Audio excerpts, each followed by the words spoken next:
Hi, good afternoon. Welcome to the Marketplace. Coming up this afternoon, Institute of Economic Affairs to petition Parliament on ratification of the Lithium Deal as former Chief Justice signs agreement as a shortchange. All that IEA is saying is that Parliament must not, should not, ought not ratify this agreement that we have in our hands.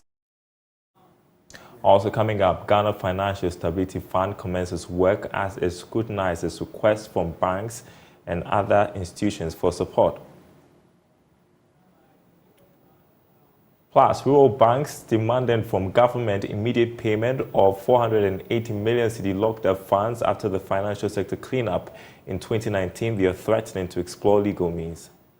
It's been locked up since 2019. At the end of the day, if you are not lucky, you are going to lose the money. And this is something that we have toiled for. And we are of the view that it will be insensitive on the part of government to sit down, to look on, to see that these monies are lost to us. My name is Daryl. Kwaw. Thanks for being with us. Details coming up.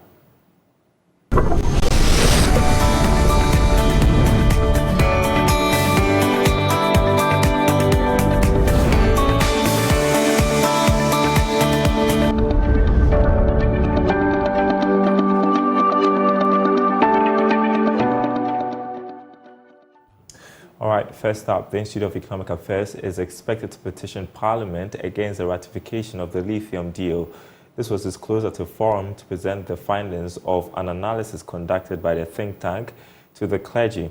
Now, speaking to Joy Business, former Chief Justice Kwaw admonished Parliament not to ratify the lithium agreement. It's unacceptable and should not be ratified by Parliament. In other words, Parliament should not accept it on behalf of the people of Ghana because it is not in our interest. Whether they will abrogate the agreement or not, whether they will renegotiate it or not, I'm not going there. I'm not their legal advisor. All that IEA is saying is that Parliament must not, should not, ought not ratify this agreement that we have in our hands that has been signed. But we will formally also send a copy of our press statement, the one we read last week. We know it's already in the public domain, but we will send copies to the parliamentarians and to the Speaker. There should be a national Ghana's policy on the exploitation. I like the word exploitation because it means you have it and you are now making the most of it. Yes, so the extraction, the processing, the production, the manufacture, everything. There should be a policy that is declared. For example, now I was looking at some documents that were being shown to me where Nigeria has also come out with a policy that with lithium, I don't know about other resources, but that lithium should not be exported in its raw form. So that's a very brief, I'm sure it's a bigger kind of statement that was made, but that's what was shown to me. And that's what we need to have. And it shouldn't be about lithium. No, it's about all our resources so that any agreement that's going to be signed or ratified henceforth, and that includes this one because it hasn't been ratified yet, yes, must at least have a particular framework which is a far departure from the colonial structure. Now, the Ghana Financial Stability Fund has commenced work as it scrutinizes requests from banks and other financial institutions. This is what Joy Business has picked up from persons working on the fund. Here's George Jaffe with more. The fund is now looking at how investment in the banks and other financial institutions will be carried out. That is, how should the investment in these entities seeking requests will be structured so that modalities on how the funds will be placed in these institutions. Joy Business understands that there has been some initial request coming from some financial institutions that the investment committee of the fund is currently reviewing. The support, we understand, will be advanced to institutions that participated fully in the domestic direction program. However, this won't come free, as it will be done purely on commercial terms. It will also not be restricted to just the commercial banks, but insurance firms and every financial institution that participated in the domestic direction program. We, however, cannot independently establish whether the government has invested the seed funding of $500 million. The status of the support that should be coming from the World Bank and the African Development Bank. Now, National President of the Association of Rural Banks Ghana, Kwaw, is demanding from government the immediate payment of 480 million cedis locked up funds after the financial sector cleanup in 2019. The rural banks say the situation has negatively impacted the operations of members, and they will use every legal means to retrieve the investments since the government has turned a deaf ear to the appeal for 4 years. Mr. Owusu-Setre spoke at the association's 9th annual celebration week in Sunyani. Precious Semevo has more. 9th National Rural Banking Week celebration in Sunyani in the Bono region brought together industry players to celebrate achievements and map up measures to improve the sector. The celebration on the theme, Women in Sustainable Rural Banking Business for Economic Growth, also aimed at building the capacity of women to assume more influential roles and adapt to the present 8 women chief executives in 147 rural banks in Ghana. Comfort Owusu is the executive director of the Association of Rural Banks Ghana. We want to instill in them the sense of commitment, the sense of dedication, the sense of knowing that I belong to this organization, I want to see the best of it, to push it forward as a woman. We also have to build their capacities to be able to perform better and also help them with the development of their skills. We have 147 rural banks with 8 female chief executive officers. That shouldn't be. But I believe that as we come together and we are able to plan programs, advise, mentor them and coach them, they will be able to come up. National President of ARB Ghana, Kwaw Owusu-Setre, accused the government of unfairly holding up to their 480 million Ghana cedis after the financial sector cleanup up to 2019.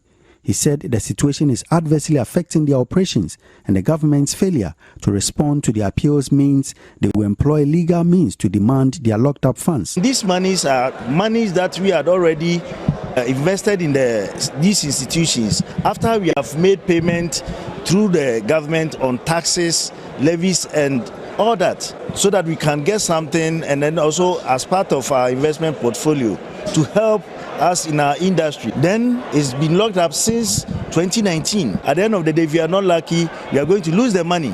And this is something that we have toiled for. And we are of the view that it will be insensitive on the part of government to sit down, to look on, to see that these monies are lost to us.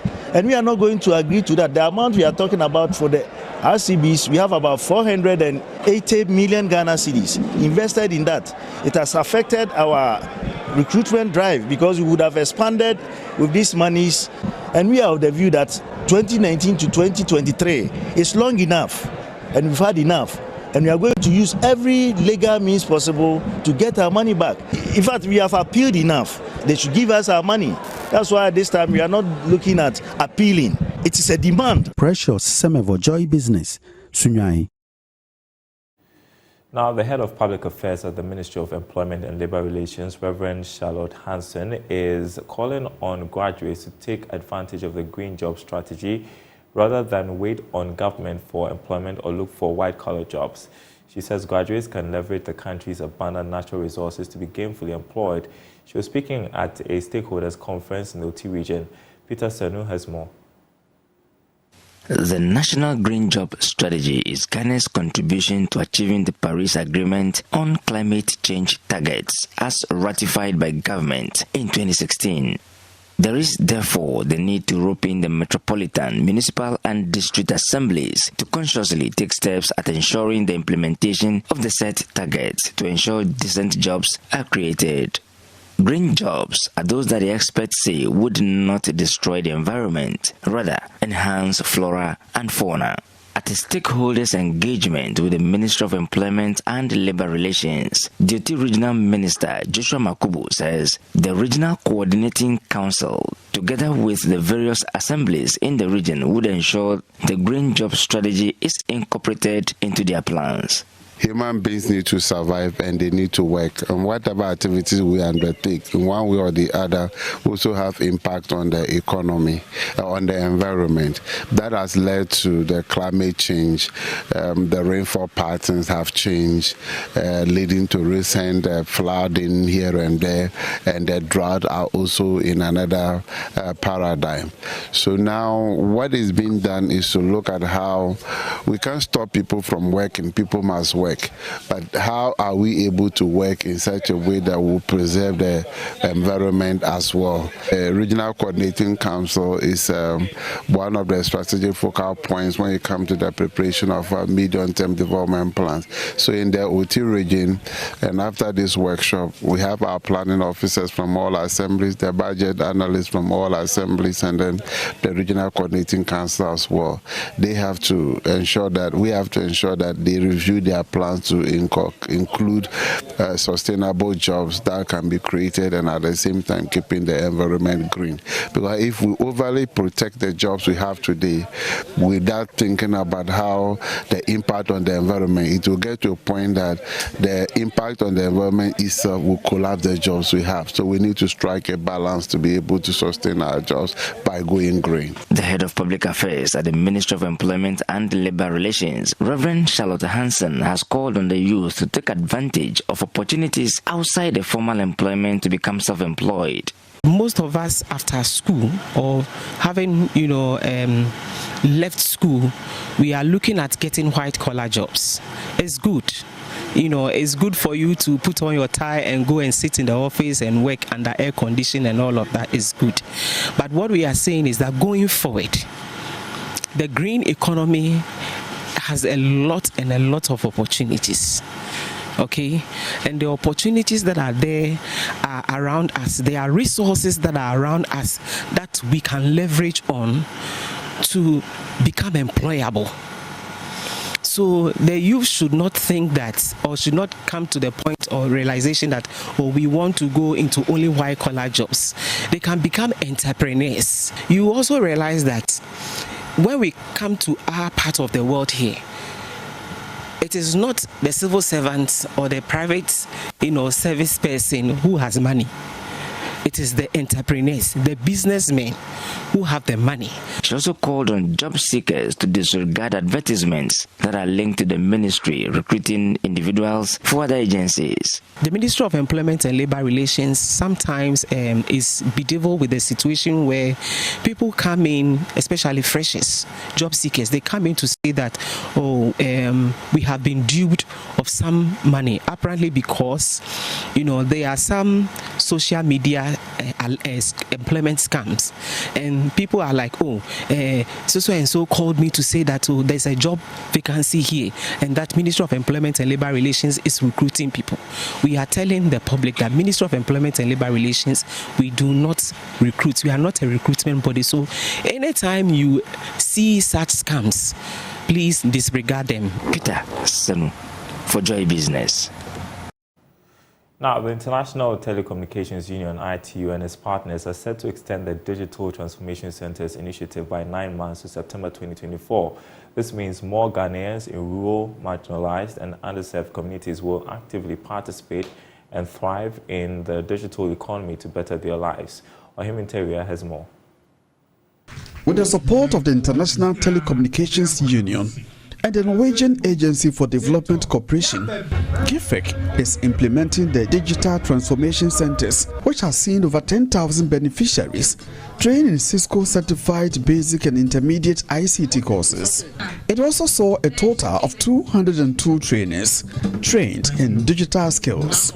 National Project Officer of Digital Transformation Center at ITU, Alex Kojo-Bwahoma, touted the success story of the program, which has trained more women in ICT as he bemoaned the digital gap between men and women in Ghana. Our strategic decision to prioritize the empowerment of women is rooted in the firm belief that inclusivity is the key to enhancing Ghana's digital ecosystem. The digital skills gap between males and females is even more staggering.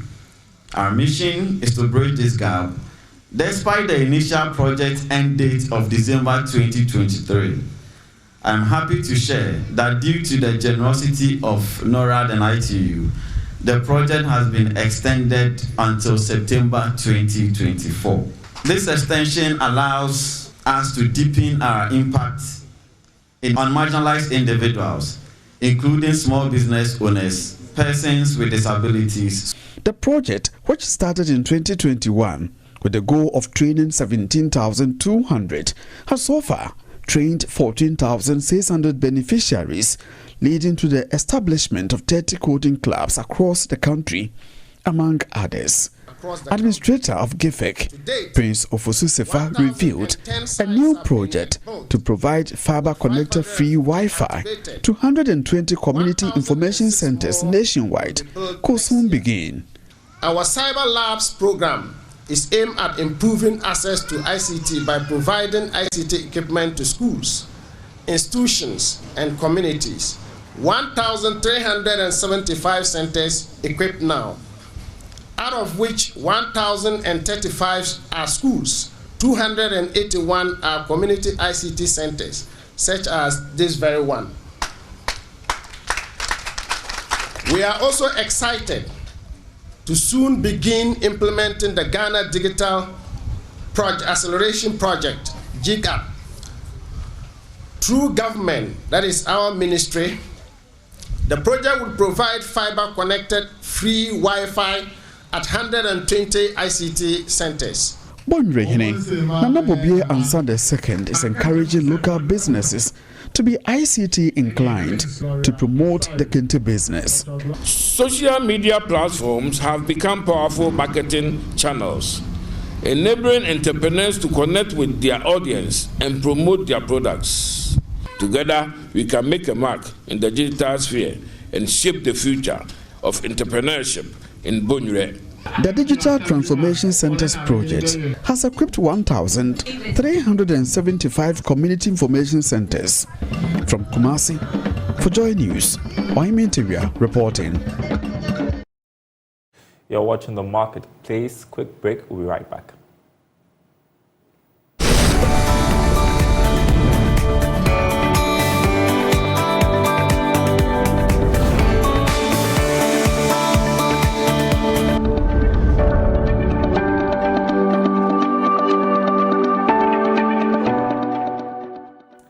Welcome back to The Marketplace. We're taking you to the Ashanti region where over 5,000 electricity meters have been procured and ready to be installed next week at the KGTR market in Kumasi. It comes after a 3-year standoff between traders and management of the Kumasi City Markets Limited for the installation of separate meters. Here's more. In January 2023, some traders at the KDTR market in Kumasi locked up their shops over high electricity cost. Individual shop owners were paying between 500 and 2,500 cedis monthly as cost of electricity following last year's increases in utility tariffs. Traders at the markets decided to bear the cost and installation of individual meters after the government's failure to provide them separate meters. A pilot project has been conducted to install the meters at selected shops in the market. Leaders of the traders are happy with the progress made. Eric Nanakwesi Prempe is chairman of the Federation of KDTR Traders. Well, at the leadership level, we are satisfied because there was a pilot project that they did. They installed some of the meters within some of the shops within the last 2-3 months. And based on the consumption of the meters vis-a-vis the old system of the one bulk meter, we realize that if each trader gets his or her separate meter, it will help. Then also, as we know, majority of us, definitely people are going to complain. Some are going to agitate. But we had anticipated that maybe the central government or the property owners would have taking the cost of the meters. But unfortunately for us, within the last 3 years, they are not willing to do so. That's why we, the traders, we decided that if that be the case, why don't we bear the cost and get our separate meters? Pre-installation works will take off on Monday, December 11, 2023, with the project lasting between 3 to 5 months. Traders in enclosed structures or shops are required to pay 2,895 Ghana cedis, while others trading on counters and tabletops will pay 607 cedis to have their prepaid meters installed. Edmond Kofi Dofuade is Managing Director of Kumasi City Markets Limited. We have mainly two categories of traders here. That is to say that we have those in shops, enclosed structures, and then those who are on stores, open structures. They have the legitimate right to be here because they've been allocated those places to trade. So with that legitimacy, it enables them to do their business without any let or hindrance. And those in shops for single phase are paying 2,895. 2,895. Those on the tables and doing other businesses who are not in enclosed structures are paying 607.83. As at May 2023, the facility owed the Electricity Company of Ghana 5.4 million cedis in bills. Edmond says the outstanding bills will be carried on to meters for deductions to be affected. No, we have understanding with the ECG, so the outstanding bills will be carried on to the meters as we all have it, our residences. And so as you buy power, those deductions are effected over a reasonable period of time. We've engaged the ECG on that, and they would carry out that model for us. Management is, however, opting for solar power installation to ensure constant power supply to the market. For Joy Business, Mona Lisa Frimpong reporting. Next to the Northern region, where the Association of Ghana Industries has inaugurated its first women wing in Tamale. The Northern Region Women in Business chapter is the first ever of a women's wing of the association since its establishment in 1957. The women's wing, according to the association, is to encourage more women venture into business and also expand their growth. At the inaugural ceremony, the Northern Regional Chairman of the AGI, Alhaji Sahanun Mukhtar, called for collaboration and mentorship for businesses in Northern Region. Our journey began with a shared commitment of supporting one another, creating opportunities and overcoming our challenges together.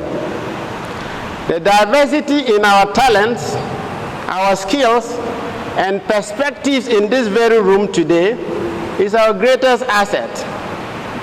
And it is through collaboration that we can use this asset to unlock new possibilities for every member of our esteemed organization.